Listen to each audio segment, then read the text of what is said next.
됐어요?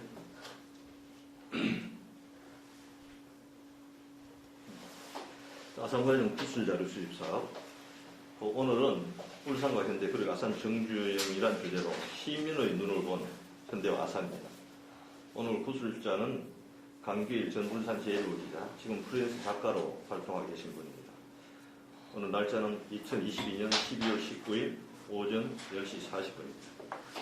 자, 구술과 정리 편리에서 저는 면담자 구술자, 우리 현대 창업자 이런 식으로 용어를 정리하겠습니다. 우리 이제 구술 개인생애, 생년 월일과 고향에 대해서 좀 구체적으로 말씀해 주십시오.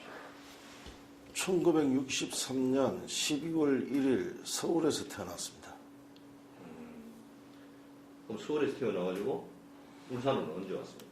71년도 4월 달에 왔습니다. 울산으로? 예. 그래서 고향은 그럼 울산은 아니시나요? 그렇다고 뭐 서울이라 그럴 수도 없습니다. 너무 어릴 때, 그게 이제 어머님 직장 관계 때문에 예. 거기서 태어났고 여기로 왔기 때문에 그래서 이제 고향이 어디냐 그러면 참 애매한데 고향이 뭐 울산이라 그럴 수밖에 없습니다. 뭐 서울에서는 태어나서 유년기에 잠깐 자랐는데 거기서는 뭐 그렇게 영향을 받은 건 없는 것 같습니다. 그럼 이 구술자의 가족 관계, 뭐 형제 자매는? 뭐 아버지 어머니 계시고 아들 삼형제가 컸습니다. 그 중에 제가 장남입니다. 장남이시고. 그 어릴 때 뭐 구자 생각, 가정 형편은 어느 정도라고 생각하십니까? 가정 형편은 아버지가 직장 생활을 하셨기 때문에 그렇게 어렵지는 않았는데 뭐 70대, 80대 셀러리맨 가정이었으니까 그렇게 뭐 넉넉하다고도 볼 수가 없죠. 예. 그럼 어릴 때 이제 고향에 대한 어떤 추억, 아주 뭐 기억나는 것이 고향에 대한 추억이 있다면 어떤 게 있겠습니까? 서울에서 이제 한 7살까지 다닐 때, 있을 때는 세금정에서 태어났는데, 세금정에 대한 어렴풋한 추억이 있어요. 뭐 개울이 있고 한 거 있고, 그거 말고는 이제 서울에서, 청계원에 소풍을 갔던 기억이 있습니다. 뭐 그 정도. 그는 이제 학교 들어가기 전에 어떤? 예. 그리고 나중에는 저기 천호동, 성내동 쪽에 잠깐 살았는데 그때 여름에 광나루라 그래요. 예. 광진교 있는 그 워커힐 맞은편 쪽에 거기가 그때는 여름이면 마치 그 해수욕장처럼 그렇게 돼 있었는데 거기 한번 갔던 경우 기억이 있고 그리고 유명한 그 길동사거리에 유명한 그 약수터가 있었어요. 지금도 있는 걸로 알고 있습니다. 그래서 아주 그 탄산수 거기 한 번씩 가서 그 아주 독특한 그 약수를 또 마시고 했던 기억이 있습니다. 그러면 이제 학창 시절은 좀 울산에서 보냈어요. 그렇죠. 예. 그럼 이제 초중고를 거의 울산에서 보냈어요. 예. 그럼 그 뭐 초중고 시절 중에서 기억에 남는 일 한 가지를 말한다면 어떤 게 있습니까? 뭐 많이 저는 그 학성초등학교를 졸업했습니다. 학성초등학교는 학성공원과 울산 공설운동장 사이에 있는데 그래서 당시에는 이제 각종 행사, 운동 행사라든지 특히 또 공업축제 같은 무대가 울산 공설운동장이었고 또 학성공원에서도 많은 행사가 있었습니다. 그래서 그걸 다 눈으로 보고 참가하고 할 수 있었던 그런 거죠. 그러면 어떤 구술자가 살아온 우리가 뭐 60년대 태어나서 7, 80년대 거쳐왔잖아요. 그런 시대에 대한 생각을 뭐 좀 한 단어로 정리해가 말한다 그러면 뭘로 말할 수 있겠습니까? 제가 뭐 지금 더럽게 생각해보면 그때는 이제 울산이 팽창할 때 전국에서 많은 사람들이 모여서 뭐 인구가 해마다 늘고 해마다 뭐가 생기고 막 그 울산 전체가 막 건설되던 시절이었죠. 그런 시절에 그러면 어떤 이게 울산이라는 어떤 도시에 대해서는 뭐 사람이라든 환경에 대해서는 뭐 어떻게 생각하십니까? 모든 게 어수선했던 것으로 기억을 합니다. 그래서 모든 게 이제 사람이 사는데 있어야 될 것들이 다 갖춰지지는 않고 급한 것부터 이렇게 하던 시절이었기 때문에 모든 것이 조금 어설프고 예. 불비한 그런 사회였다고 생각합니다. 좀 여기가 굉장히 어떤 모자랐다 이런 그렇죠, 환경들이. 그렇죠. 근데 지금은 좀 어떻다고? 지금은 그때에 비해서는 이제 상당히 많이 갖추어졌고 도시가 안정이 돼 있고 지금 특히 또 광역시가 됐으니까 예. 그래서 지금은 뭐 상당한 경쟁력이 있고 좋은 환경을 갖춘 도시라고 생각합니다. 그래서 어떻든 울산의 도시에 대해서 이제 좋은 거 한 가지, 이제 뭐 안 좋았던 한 가지를 뭐 좀 뽑아서 이야기한다 그래요.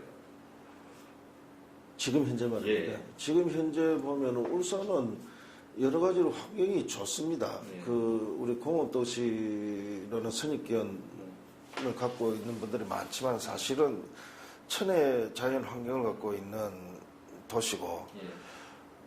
여러 가지로 살기 좋은 도시임에도 불구하고 제가 이제 이 생활을 해보면 국토의 동남쪽 구석에 위치해 있어가지고 그것이 굉장히 그 핸디캡이지 않느냐 울산에. 뭐 그렇습니다. 중앙과도 거리가 있고 그리고 뭐 동쪽 남쪽으로는 바다니까 더 이상 그 연결되는 지역이 없고 그래서 뭐 마치 섬은 아니지만 뭐 반쪽 이상은 섬이다 예. 그런 형태. 그래서 아주 그 도시가 발전하는데 그것이 제일 핸디캡이 아닌가 그렇게 생각합니다. 국토의 구석에 있다. 혹시 지금은 어떤 일을 하고 있습니까? 지금은 뭐 작가로서 활동하고 있습니다. 좋습니다. 일단 그 구스의 개인 어떤 그 네. 삶에 대해 질문이었고요. 이제는 현대와 어떤 창업자에 관련된 질문들을 좀 해보도록 하겠습니다. 이 부분은 이제 본인이 이제 뭐 잘 모르거나 이제 뭐 말하기 싫으면 그냥 넘어가시죠. 지금 울산은 이제 1970년대 들어와서 이제 본격적으로 이제 시작된 그 현대그룹의 자본 투자로 굉장히 지역의 경제 위상이라든가 규모라든가 굉장히 크게 변했습니다. 그러면 현대중공이나 현대자동차 들어서고 난 뒤 울산의 가장 큰 변화는 무엇이라고 생각하십니까? 울산은 이제 그 62년도 공업센터 설치, 예. 공업센터로 지정되고 이제 중화공업단지로 발전을 해오면서 70년대에는 이제 그 현대중공업과 자동차가 들어오면서 울산에 흔히 말하는 3대 성장 동력이라고 했던 석유화학을 제외하고 자동차와 조선이 현대의 몫이었죠. 예. 그래서 현대자동차 조선이 울산의 큰 축이었고 거기에 구성원들이 또 울산 시민의 일부분이고 그렇죠. 그리고 어떻든 뭐 현대가 들어서면서 울산 시민들이 어떤 일단 뭐 취업이라든가 이런 거리 이런 부분에서는 어떻게 생각하세요? 근데 70년대에 거기에 종업원들이 울산 사람으로 충당되지는 않았죠. 전국에서 몰려와서 뭐 울산 드림이라고 그래도 과언이 아닙니다. 전국에서 와서 이제 취업을 하고 그러면서 이제 필요한 그 주거 공간 이런 것들이 필요했는데 당시에 그런 것들이 이제 이렇게 만족스럽게 완비되지는 못한 상태에서 뭐 사람들이 그렇게 이제 뭐 좀 열악한 주거 환경 이름에도 불구하고 사람들이 와서 살았죠. 그러면 어떤 일반 시민의 시각에서 현대가 왜 울산에 이런 기업 집단군을 형성했을까요? 뭐 지형적인 입지에 좀 유리한 점이 많았지 않습니까? 입지에. 조선업을 하려면 그 항만이 있어야 되고 예. 도크 같은 걸 하니까 그 있어야 되고 자동차도 지금 우리 그 자동차 바로 앞에서 그 선적을 하지 않습니까? 수출. 그렇게 좋은 항구가 바로 그 공장 앞에 있으니까 물류에서라든지 이런 데 굉장히 이점이 있었죠. 어떻든 뭐 지리적 위치 이런 것들이 그렇죠. 공장을 하기에는 굉장히 좋은 조건이다. 그렇죠. 볼 수 있다는 거죠. 그리고 뭐 수출도 우리가 말씀드렸습니다만 우리가 울산이 국토의 동남쪽 구석에 있다 그러는데 그러나 뭐 일본이나 미국, 북미, 중남미로 진출하는 데는 여기가 또 출구고, 그러니까 입지 조건은 상당히 좋았다고 봐야죠. 예. 이 기록이 한다 그러면 그 현대그룹 창업자가 현대조선소 그립 당시에 영국에 가는데 위풍한 사진하고 이제 500원 지폐를 가지고 영국 선주를 뭐 설득했다는 이런 이야기들이 많이 나오고 있는데 이런 이야기에 대해서는 어떻게 생각하세요?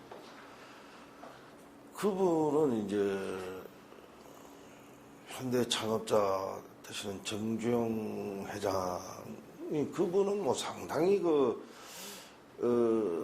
범인이 갖지 못하는 어떤 그런 직관력 같은 걸 갖고 계셨기 때문에 그런 어떤 어려운 상황을 그렇게 특유의 돌파력으로 돌파해 갔지 않나 뭐 그렇게 생각을 합니다.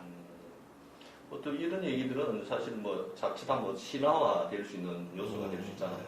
어떤 일이라는 게 이런 간단한 어떤 요런 가지고 성사될 수가 없는데 불구하고 이런 것들을 가지고 이런 일을 해냈다는 이런 이야기에 대해서 이런 식으로 해야 되는 것은 뭐 긍정적으로 생각할 수 있는 겁니까?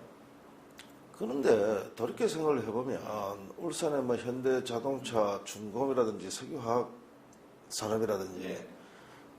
신호 그 자체가 신호입니다. 네. 기적입니다. 당시에 과연 처음에 우리가 목표했을 때 그 목표치와 지금까지 달성한 거를 치면 이렇게 아무리 생각해봐도 그거는 뭐 신호하고 기적입니다. 우리 말고 뭐 또 다른 어떤 나라에서 이런 성과가 있었는지 찾아볼 수 없는 뭐 신화죠. 전혀 부족함이 없습니다. 신화라고 이야기를 해서. 예. 그 울산은 현대시라는 또 별칭으로 상징된 기업 도시의 이미지를 가지고 있습니다. 그 외국 잡지에도 그렇게 나왔습니다만 울산이 현대시라고 부르는 것에 대해서는 어떻게 생각하십니까?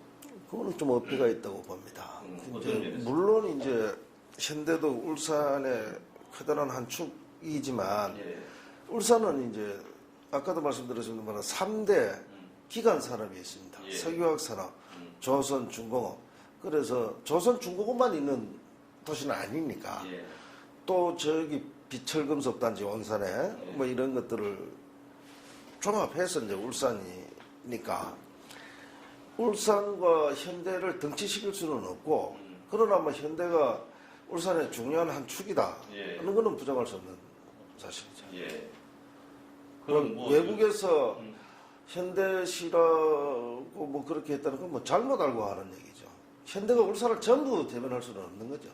근데 현대가 워낙 이제 그 당시에는 이제 전 세계적으로 이제 확장되는 추세니까 예. 그게 이제 울산에는 그런 도시보다도 현대시라는 어떤 그런 것들이 너무 과하게 뭐 그렇게도 볼 수가 있는데 그러나 뭐 현대가 울산의 모든 것은 아니니까 그거에 대해서는 이제 동의하고 싶지는 않습니다. 예, 예. 그럼 지금은 울산 뭐 이 기업 도시